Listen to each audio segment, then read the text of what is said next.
Welcome, everyone, to a very serious episode of Datasheet Deep Dive. And in this episode, I'm going to be dropping the hammer. Because we're talking about the Hammerfall Bunker. Let's do it!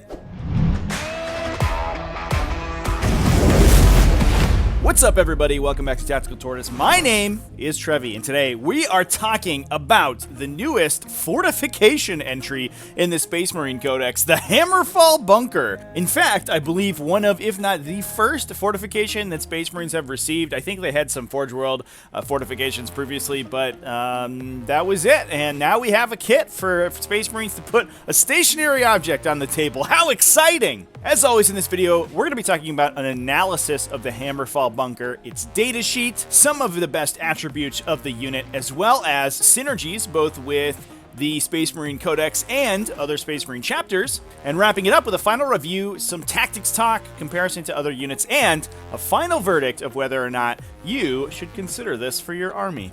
Just a quick reminder to everyone who hasn't yet, a like and a subscribe on the video would super duper help. It really helps let me know what videos and topics people are enjoying so I can further improve the content that I make. For those who don't know, the channel also has a Patreon, which you can find at patreon.com/tacticaltortoise. And for future episodes of this Datasheet Deep Dive series, I'm going to start polling patrons for datasheets that they would like me to talk about. So if you would like input on the future episodes of Datasheet Deep Dives, head on over to patreon.com/tacticaltortoise. You can support the channel, you get your vote in, you also get some other cool benefits. You get early access to videos, usually there's exclusive content in those videos. Occasionally there'll be exclusive videos up there as well. We have a patron-only channel in the Discord server. You also get some additional perks on Discord also, so that's sick. So with that housekeeping out of the way, let's talk about the Hammerfall Bunker. So diving into this Hammerfall Bunker datasheet, the first thing that we need to talk about, and I think the single most important thing on this profile, is the battlefield role slot, and that is fortification. Now, fortifications actually have an enormous amount of rules connotations that come along with them. So let's talk about that. The first one is that it has to be included in its own separate detachment. So this thing is 9 power, it's 175 points, and it takes up one of your detachment slots, essentially, since you have to put it in a fortification network. Now, there's a couple benefits to getting a fortification network. The first off is that there's no CP cost, so even though it takes up one of your detachment slots, that usually doesn't matter, especially if you're playing Space Marines. They're trying to fit into a single battalion to make their CP as efficient as possible, so they'll often have extra slots if they want to add a Hammerfall Bunker into their list. In addition, fortification networks, if they are composed all of the same sub-faction and they match the faction of your warlord, give you a CP. So inside that 175 point cost, there's basically +1 CP kind of snuck in there. Now there is also an enormous downside to fortification networks, and that is that they do not receive detachment abilities. So regardless of what Space Marine chapter you want to play your Hammerfall Bunker in, it doesn't get any benefit from it.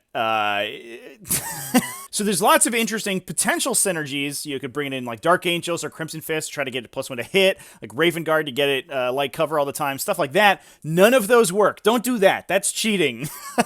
It will, however, benefit from Super Doctrine abilities. Because those aren't faction abilities, they're just tied into your combat doctrines. The Hammerfall Bunker will receive those. So it is a little bit confusing. A lot of times we tend to lump together your chapter tactic abilities and your super doctrine abilities, but those we have to separate those out this time. Now, otherwise, the stats are a little wonky, to be honest. Obviously, being a fortification, it does not move. And part of the other issue with fortifications is that they can't be placed within 3 inches of other terrain. We'll get into the connotations of that later in the video. But that means that it's going to be relegated sort of in your deployment zone, probably towards the back. Usually on the deployment line, there's a reasonable amount of terrain. One of the other rules for fortifications is that they can't themselves hold objectives. So if you're going to bring this thing in to your army as just a backline objective holder, so you could stick like 14 wounds, toughness 8 onto an objective, that doesn't do anything. It does contest objectives, so your opponents have to kill it or outnumber it on the objective in order to take it for themselves. But if it's your backline objective, like, they probably shouldn't really be threatening it that hard anyway. anyway. The defensive stats on this thing are pretty reasonable. So if you wanted to bring it as just a big beefy thing to keep in your backline, that's certainly something I can do.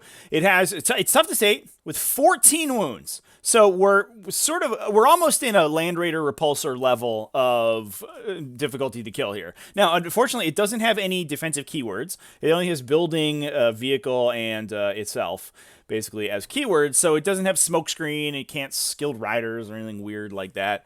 You could Armor of Contempt it, potentially, if you're getting hit with mortal wounds. But otherwise, there's very few defensive buffs that you can use reactively on this. Now, with that pretty solid defensive profile, I think it's worth saying that I don't think I would put active defensive buffs on the bunker because it is pretty easily ignored by your opponent. They could just, not attack it. It's not going to move anywhere. It's not going to aggressively attack their objectives. And unless you're in a particular matchup where its guns are doing an immense amount of damage, it's pretty low priority, I think, to take this thing out. If you have any other heavy units or objective secured models that are aggressively pushing towards primary objectives, that's where I would focus your defensive buffs. So I think that this T8 14 wounds has to sort of get the bunker over the line by itself. And fortunately, that's a solid defensive stat line. I don't think the bunker's going to die randomly. I don't think, unless you have those buffs floating around and nowhere else to put them, I don't think the bunker really needs your buffs to stay alive against a lot of shooting. Now, speaking of shooting, that is all that this thing does. Essentially, its greatest contributor to the game is going to be its swath of guns. Now, a big downside here is that it is, for some reason, saddled with a 4+ ballistic skill. I assume it's got an AI in there or something that's controlling the guns. That's why it's not as good as a Space Marine. But for a unit that literally can't do anything besides shoot, that 4+ ballistic skill is real bad. That's also the only statistic that it has that degrades, so as it takes wounds, if it does end up getting targeted, it will eventually go down to basically not really hitting anything at all. Now, that being said, it does have a low ballistic skill, but it does spray potentially a lot of fire.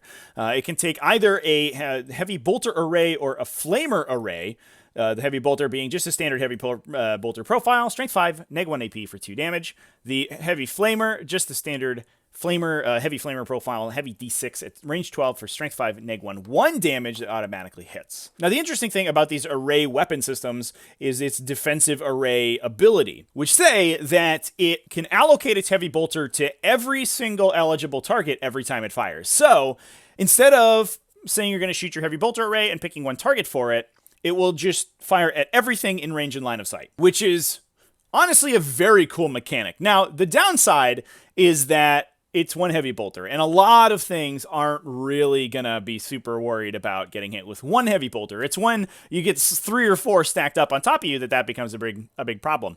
That said, if your opponent is front-loading a lot of units and has to move into your line of sight, you could potentially be generating those 3 or 4 heavy bolters worth of shots just spread out over the entirety of their army. So the effect of this Hammerfall Bunker, I think, is going to feel a little bit less impactful in the early game as you're slowly whittling down units, but as an attrition engine, it's very quickly going to start sandpapering off your opponent's models. If they have a bunch of units and they're pulling 1 or 2 out of each of those units every shooting phase with this thing, that's a lot of added damage over the course of the game. Now, the downside to that is that it is superlatively situational. It's probably the most situational combination of abilities that I've ever seen because, we mentioned it before, this thing doesn't move. It also can't deploy near terrain. So if you either get an opponent that only has a couple of units in their army or has units that don't really care about heavy bolters, or don't have good terrain and can't really place this thing where there's good line of sight onto a lot of your opponent's army, it will, in either of those situations, it will do basically nothing. But in the one situation where you're playing against like an MSU enemy, they got a billion Star Weavers, they're Space Marines with a million 5-man squads of intercessors, and it has good line of sight, and it gets good positioning, and it can fire 15 heavy bolter shots every turn.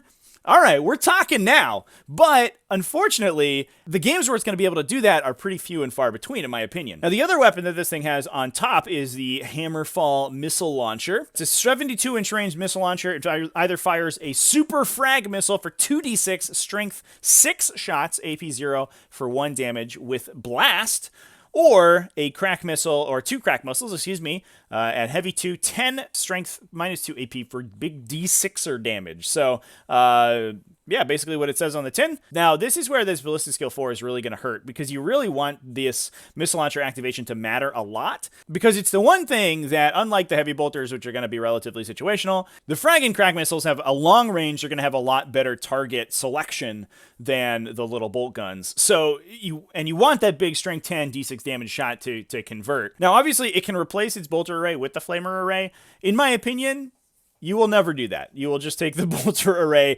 Again, this thing, the bunker doesn't move. It's a stationary object, so saddling it with a range 12 weapon is basically consigning that weapon to never attack. And even when it does, it won't really make use of that defensive array ability, because the times where your opponent has multiple units within 12 inches of your deployment zone, essentially, are very few and far between. So I think I would stick with the bolter array. There isn't a points difference between them, which is a little bit surprising to me. This thing is 175 points. Regardless of the loadout that you bring it with, I think I would always take the bolters, basically, if I was bringing this thing. Now, unfortunately for the Hammerfall Bunker, it is locked into your deployment zone and can't move, and is probably going to be doing some bodyguarding for your characters, maybe, or, contesting a back objective or something like that.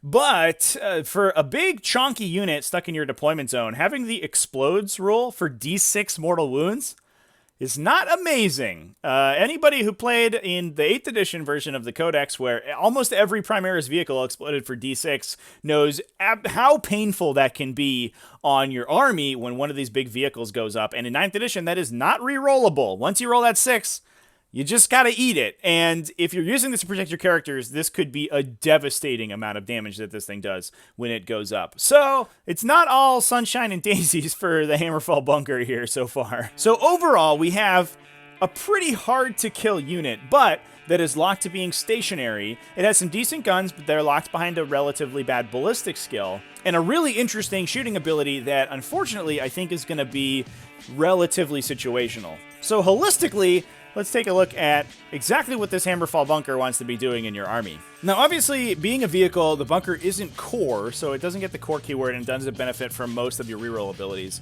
So buffing up that 4+ ballistic skill is pretty tough. Now, I do think that you can utilize the resilience of the bunker to protect your backline. I mentioned before that you can use it to trigger lookouts for your characters to make them very difficult to kill. And as Space Marine armies are moving closer and closer towards an MSU-style build where they take a lot of 3- and 5-man biker and infantry squads, maybe one big 10-man squad to dump buffs onto, but once that gets whittled down, they can very quickly lose their lookouts. And having a big bunker sitting in the back line just to ensure that your characters have something to stand within 3 inches of and become untargetable, I think that's pretty reasonable. Now, we'll talk later in the video about whether or not the Hammerfall Bunker is the best choice for that, to fulfill that role, but it is something that it can do. It's extremely difficult to kill. Its points per wound are probably going to be pretty efficient, so just having it as the dumbest toughness 8 thing that can sit in the back of your deployment zone is probably as good as you're going to get. Now, we'll talk about some synergies real quick, and I will preface this by saying that, well, there are some defensive synergies you can put onto the Hammerfall Bunker. I don't think that it really is worth it. There's going to be better things in your army to put those defensive buffs on, so I wouldn't be building a list around keeping the Hammerfall Bunker alive. Your opponent is just not going to attack it if you put a bunch of attacks into it, because it's not attacking their objectives. They're going to kill the rest of your army, and then you're going to lose on primaries. So ideally, you want to make it kind of as juicy a target as possible so your opponent diverts their anti-tank shooting into the Hammerfall Bunker rather than shooting your tanks or your eradicators or your other, big, heavy units. Offensively, there are some buffs you can put on them. I think the biggest thing we're going to try to do is up that ballistic skill for those situations where having that defensive array ability trigger on a whole boatload of enemy units is going to make it the most impactful.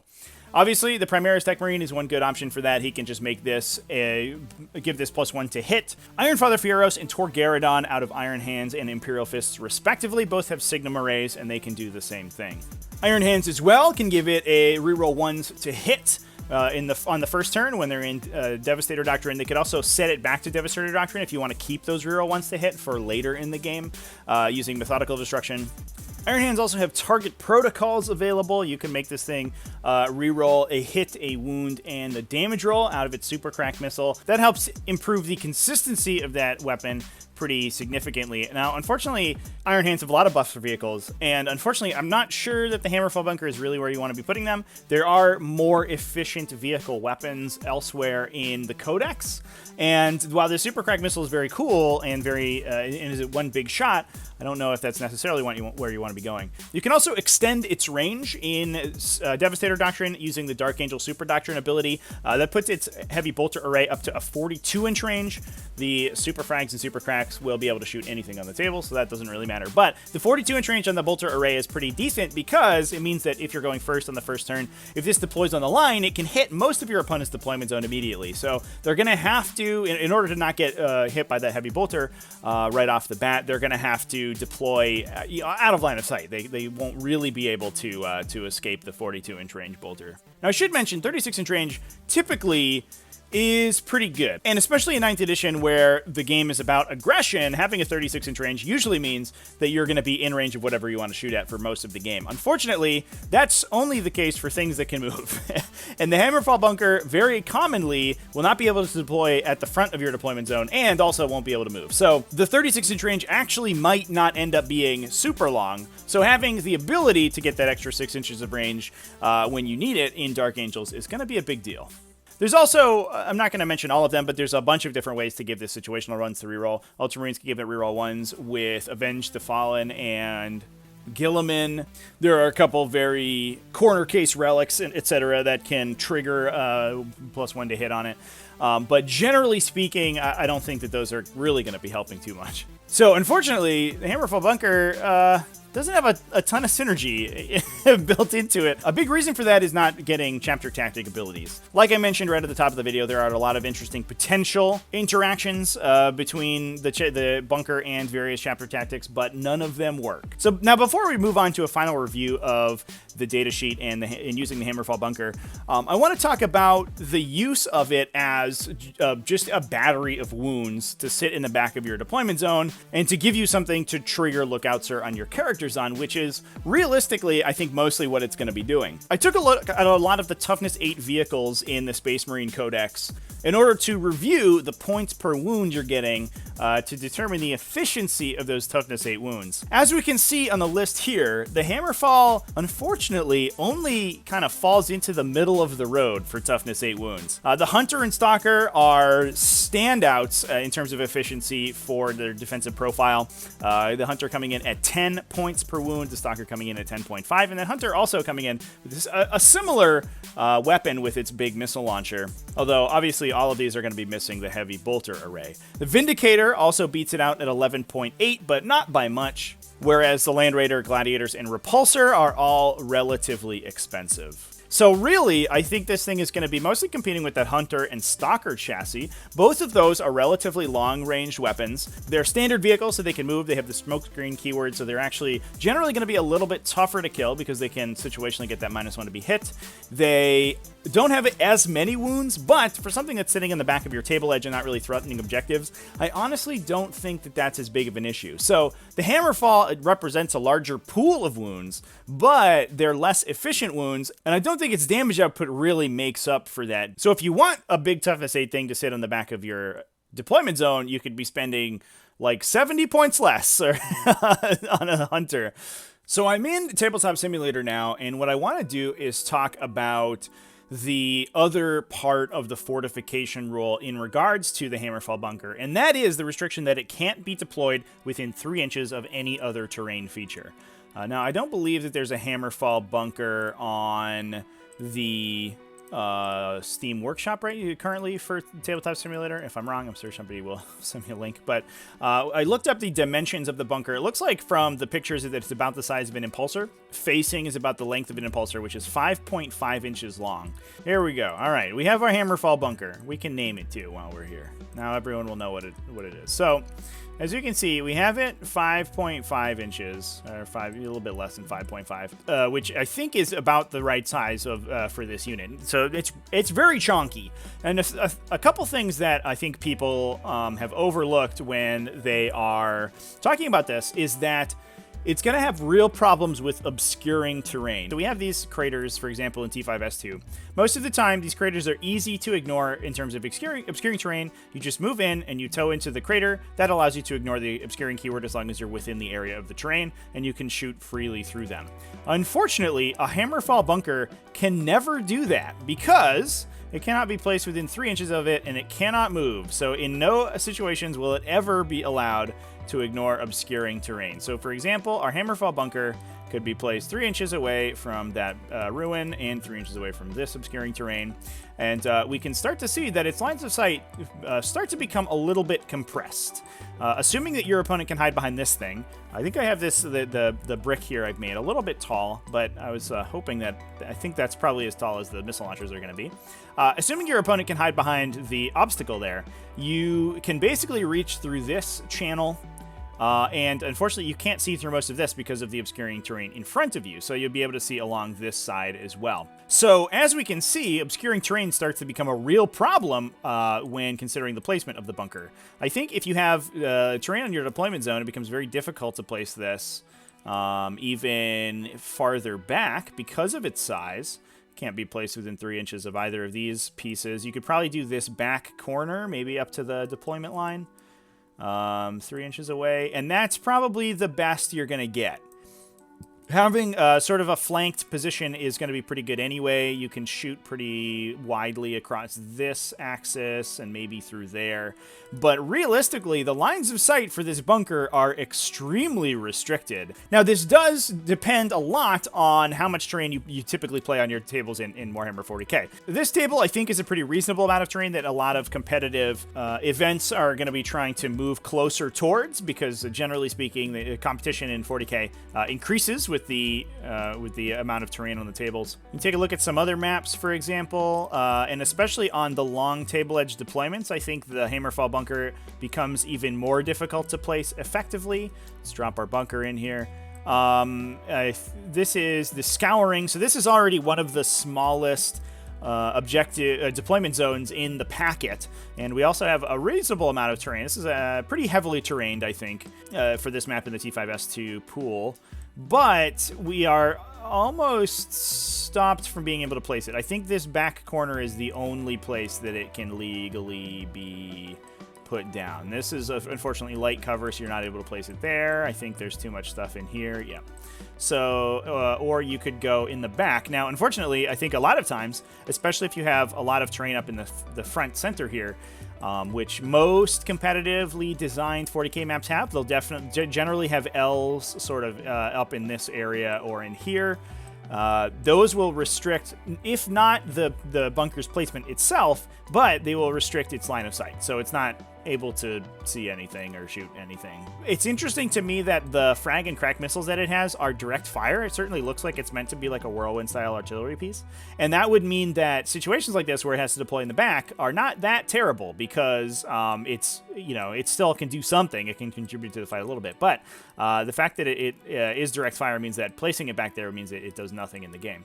Besides trigger that lookout sir that we talked about before. Now, obviously, being placed in the back here means that its heavy bolter arrays only have a reach out to around the midline of the table. But as you can see, that in certain table setups, the Hammerfall Bunker is going to really struggle. Here we have the T5S2 retrieval mission set up. This one's relatively light compared to the other ones. We mostly have these L's and then line of sight blocking obscuring terrain here. Now, unfortunately, again, we're sort of running into some issues with placement in regards to area terrain.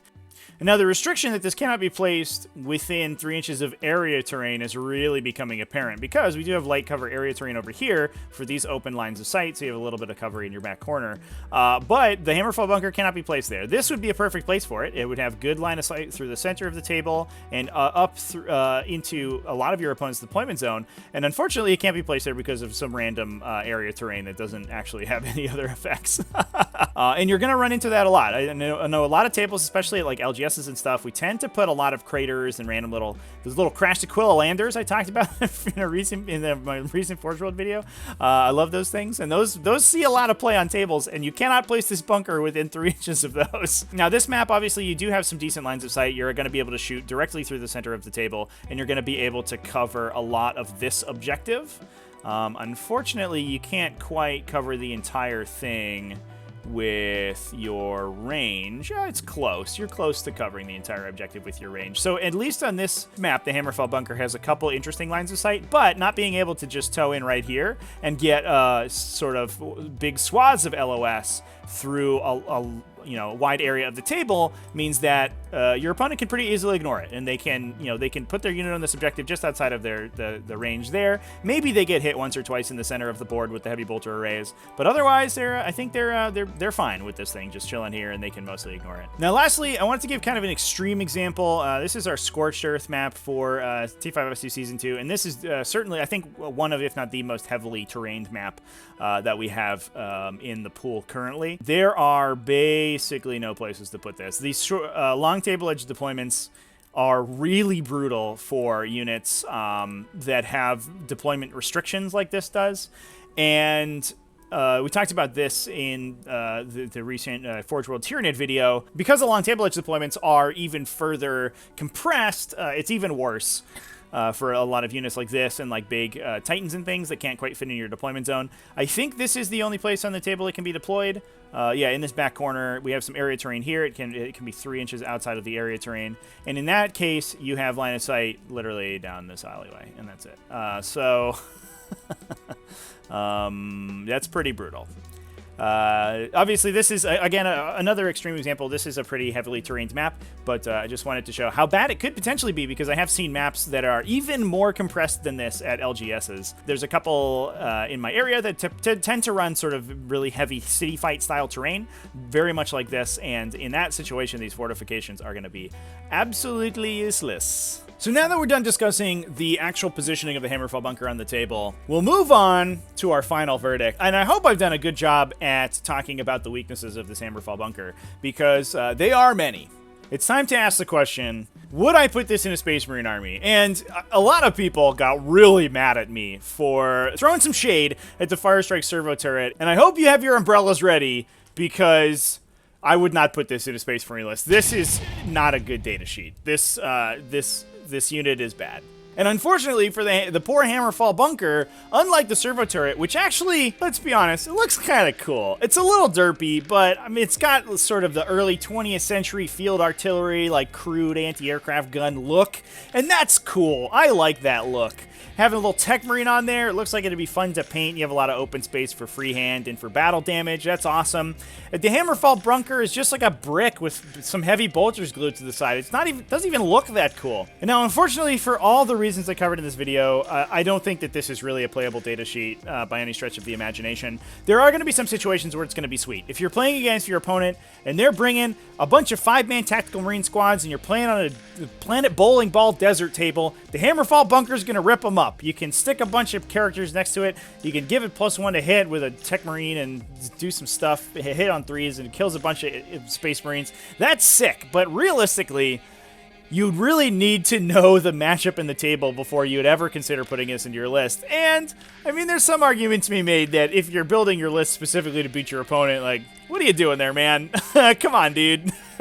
If you're running this in a tournament, I think in the vast majority of matchups, you're just wasting 175 points in your list. Your opponent's easily going to be able to ignore it. It can't hold objectives. It can barely contest objectives. It can protect your characters in the back line, but then if it explodes, it could kill them.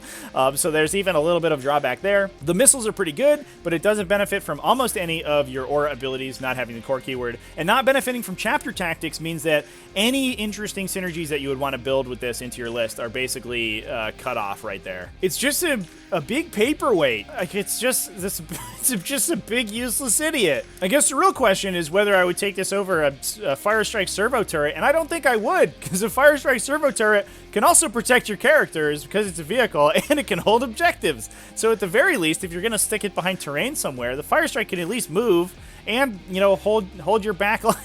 Hold your backline objective, and the Bunker can't even do that. What are you doing, Bunker? I am so interested in what the playtest process looked like for this unit, because from the outset, it looks like there are so many interesting abilities baked into this datasheet. The defensive array ability is a unique ability we've never seen before in 40K, and that's awesome. I want that to be good, and it's it's not on this stationary object that basically can't see through obscuring terrain. It seems pretty clear to me from the get-go that the intention was that the bunker was able to deep strike because it's just a drop pod, and they talk about it deep striking in the background. The whole thing collapses in. It looks like it was designed like a lander, which is super cool.